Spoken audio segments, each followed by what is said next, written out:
Bayangkan sejenak, sebelum tembakau menjadi industri raksasa, sebelum cukai, sebelum pabrik-pabrik besar berdiri di Nusantara, daun tembakau sudah lebih dulu hidup sebagai bagian dari ritual, pengobatan, bahkan perlawanan. Banyak orang mengira tembakau datang sepenuhnya dari bangsa Eropa. Tapi benarkah kisahnya sesederhana itu? Video ini akan membawa kita menelusuri sejarah tembakau Nusantara yang jarang dibicarakan. Kisah yang terkubur di balik arsip kolonial, tradisi lisan, dan kebiasaan leluhur yang perlahan menghilang.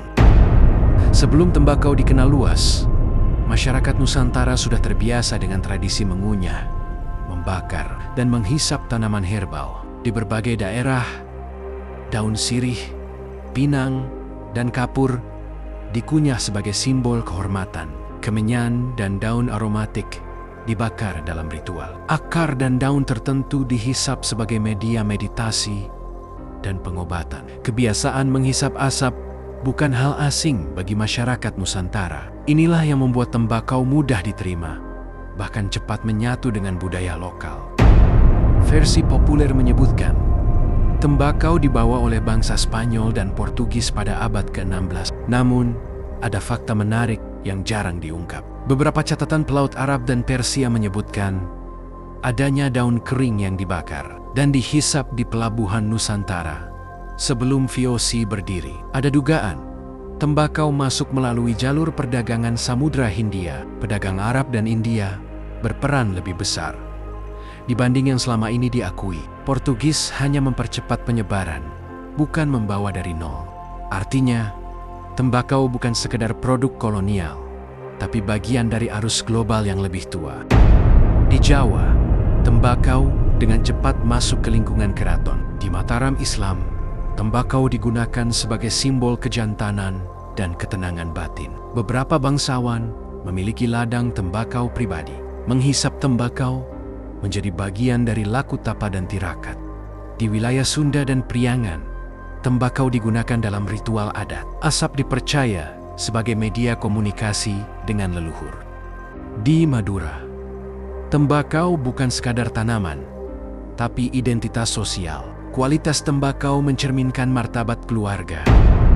Banyak yang tahu nama Haji Jamhari, tapi sedikit yang paham konteks budayanya. Kretek bukan sekedar inovasi, melainkan percampuran tembakau dengan cengkeh sebagai obat sesak napas. Hasil pengetahuan lokal, bukan eksperimen pabrik. Cerminan filosofi Jawa, keseimbangan panas dan dingin. Suara kretek sendiri dianggap sebagai napas yang hidup. Kretek menjadi simbol perlawanan kultural terhadap kolonial.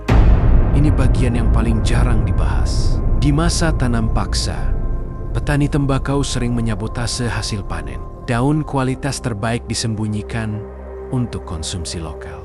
Pemerintah Hindia Belanda kesulitan mengontrol mutu. Di beberapa daerah, tembakau menjadi alat barter rahasia, sumber dana perlawanan lokal, simbol kemandirian ekonomi. Rokok putih dianggap simbol penjajahan, sementara tembakau lokal dan kretek menjadi simbol jati diri. Masuk abad ke-20, tembakau berubah drastis.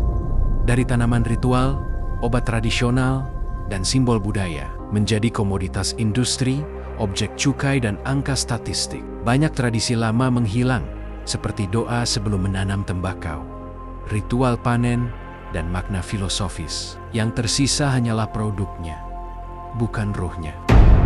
Hari ini, tembakau Nusantara menghadapi tantangan besar, regulasi global, stigma tunggal tanpa konteks budaya, dan hilangnya pengetahuan lokal. Padahal, di balik sehelai daun tembakau, ada sejarah pelayaran, ada perlawanan, dan ada identitas bangsa. Sejarah tembakau Nusantara bukan kisah tentang rokok semata. Ini adalah kisah tentang manusia, budaya, dan cara kita memahami warisan leluhur. Mungkin yang perlu kita tanyakan bukan apakah tembakau baik atau buruk, melainkan apakah kita masih mengenal akar sejarahnya? Karena bangsa yang melupakan sejarahnya akan kehilangan makna di balik setiap asap yang mengepul.